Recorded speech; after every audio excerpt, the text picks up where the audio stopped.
అర్థం చేసుకున్నాక కొంచెం వాష్రూమ్కి వెళ్దామని వెళ్ళొచ్చిన తర్వాత నాకు కొంచెం గ్యాస్ పట్టేసినట్టుంది.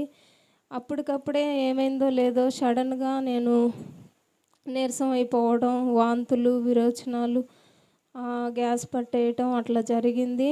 ఇంకా నేను దేవునికి ప్రార్థన చేసుకున్నాను. లియా విషయంలో మొదటి కాన్పులో కూడా ఇట్లానే జరిగింది దేవా అని చెప్పేసి నేను ప్రార్థన చేసుకున్నప్పుడు దేవుడు అలా కానివ్వలేదు.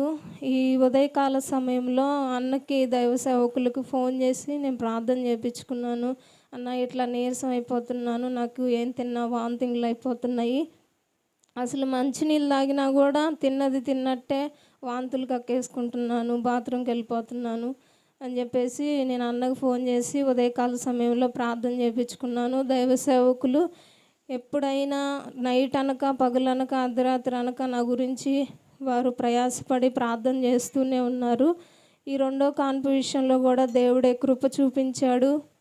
అదేవిధంగా పొద్దున ఉదయకాల సమయంలో హాస్పిటల్కి వెళ్ళేటప్పుడు కూడా నేను ఒకటే అనుకున్నాను, దేవా లియా విషయంలో మేము తప్పు ఏదైనా జరిగి ఉంది కానీ నాయన ఇంకా ఈ రెండో కాన్పు విషయంలో కూడా అలా జరగకుండా సహాయం దయచేయండి, మరలా తిరిగి క్షేమం గృహం చేరేంతవరకు నీ కాపుదలను దయచేయమని ప్రార్థించుకొని నేను హాస్పిటల్కి వెళ్ళడం జరిగింది. వెళ్ళి అక్కడ దేవుడు క్షేమంగా దేవుడే తోడై ఉండి తన దాసుల పట్ల దేవుడు గొప్ప కార్యం జరిగించాడు. నా పట్ల అక్కడ ఇంజెక్షన్స్ ఎక్కించడం జరిగింది. మంచి వైద్యం దేవుడు జరిగించాడు. మరలా తిరిగి క్షేమంగా గృహం చేరే అంతవరకు ఆయన కాపుదలనిచ్చాడని నేను నమ్ముచున్నాను.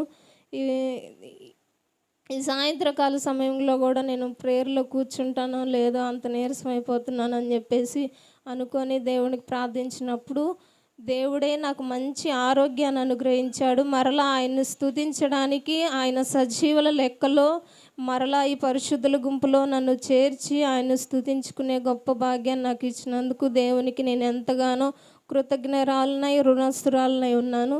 ఈ చిన్న సాక్ష్యాన్ని దేవుడు దీవించునుగాక. ఆమె